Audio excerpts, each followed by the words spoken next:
I pledge allegiance to the flag of the United States of America and to the republic for which it stands, one nation under God, indivisible, with liberty and justice for all.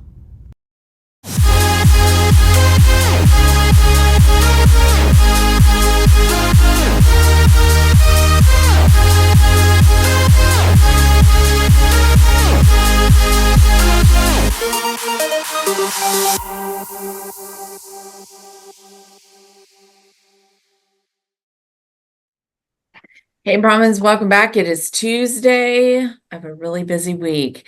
First of all, congratulations to all of the exemplary character breakfast participants. Each one of those students caught the eye of a staff member here on campus, and for that, they're being recognized for their exemplary character. Speaking of being recognized, you should have received awards night invitations if you were going to be recognized at the OHS Awards Night this Thursday, beginning at 6 p.m. in the OHS gym. Now, I know that the IRSC AA commencement ceremonies are happening that day. So if you are able to make it, we would love to have you and your families. If you are not, never fear. We will save those medals and awards for you for when you return.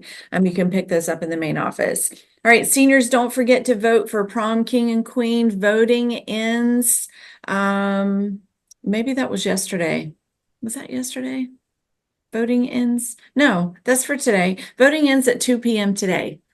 I'll get it together here in a minute. Anyone attending prom, which by the way is this weekend on Saturday, you need to make sure that you bring your ticket and your ID.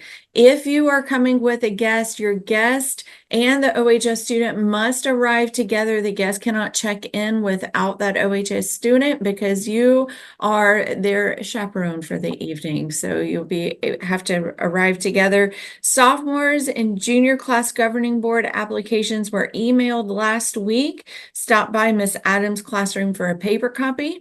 And if you are wanting to be a senior class rep, you can stop by Ms. Hargrave's office for an application. Those are due on Friday, by the way. Don't forget that yearbooks are on sale for $60 in the OHS cafeteria. You don't want to miss out on this year's yearbook. Mute. You're on mute. You're on mute. Good morning, everyone, and welcome to Test Talk, aka good luck tomorrow, sophomores. And if you're listening to this, sophomores, please plug in your computer tonight. Find a charger, charge your computer, come prepared, eat a good breakfast, get a good night's sleep, because tomorrow is the day that you take PM3. And by the looks of it, I feel like a lot of you are going to do very well. We've had a lot of test prep and test review in many classes. Very proud of the hard work that you guys are putting in. Same thing to juniors and seniors who also are doing makeup tomorrow for the fast retakes. Computers charged, get ready for those. That's all I've got this morning. Good luck.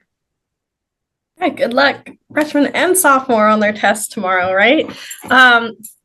Softball district semifinals. They are going to district semifinals tonight, so wish them luck if you see them. And that is all I have today, so have a great Tuesday.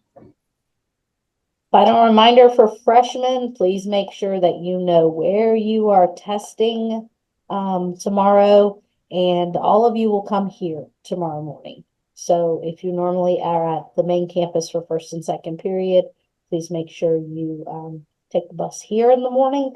And please charge the Chromebooks. We have a limited number, and you should know by now that nothing comes for free if you need to borrow a Chromebook. So as you're prepared to let us keep something of yours while you test, bring your own Chromebook charged and ready to go. Mrs. Kidd. And since you all will bring your own Chromebook tomorrow I need you to check your email because I'm going to be sending you a very important email that I need you to respond to, all 487 of you. So again, make sure you check your email tomorrow when you have that Chromebook.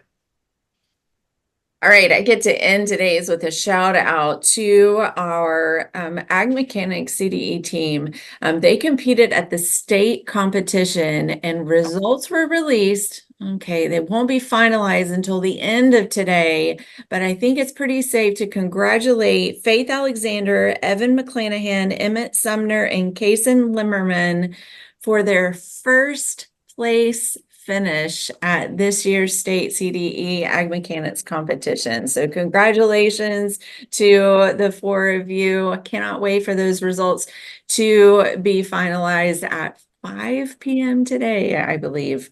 All right, make it a good one as together we Move forward. Be great. And be Brahmins. All day. All day. Hey there, Brahmins. Tomorrow is a very important testing day here at OHS main campus and at the freshman campus. So I wanted to take a few minutes to kind of go over what it is that we're working towards as not just a school, but as you individually. Now, I know a lot of you have seen this graphic before. You've been having those data chats with your ELA and maybe even your reading teacher, but I wanted to take some intentional time to talk about this before we go into that test tomorrow. So what are you shooting for? We're going for either learning gains or for proficiency. So what is proficiency? Anything to the right of this line right here is considered proficiency. That's a level 3, 4, or 5. So what you do is you look at what you earned on PM3 of your 9th grade year, and then compare it to what you need for PM3 of the following year. Now, for freshmen, you're going to have to go back to your 8th grade scores, and your ELA teacher should be able to show you that 8th grade chart. So yours will be a little bit different. But for our 10th graders here on main campus, we have to compare. If you'll notice, a 242 last year on PM3 of 9th grade is not the same level in 10th grade. So see how those ranges change year after year. That's because they want every student to show learning gains. What are learning gains? It's basically a year's growth. And so that is going to be different each subsequent year and then also within each level. So if we look over here to the left for level 1 and 2, it's just not a simple range like with level 3, 4s, and 5s. We have sub-levels.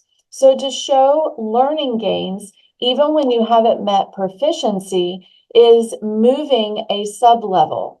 Now, we're not moving horizontally. Remember, we have to compare 9th grade score to 10th grade score.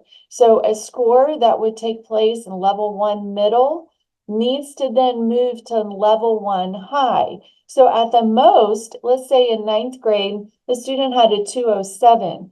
To show learning gains, they need to have a minimum of 213 in order to move sub-levels to show learning gains.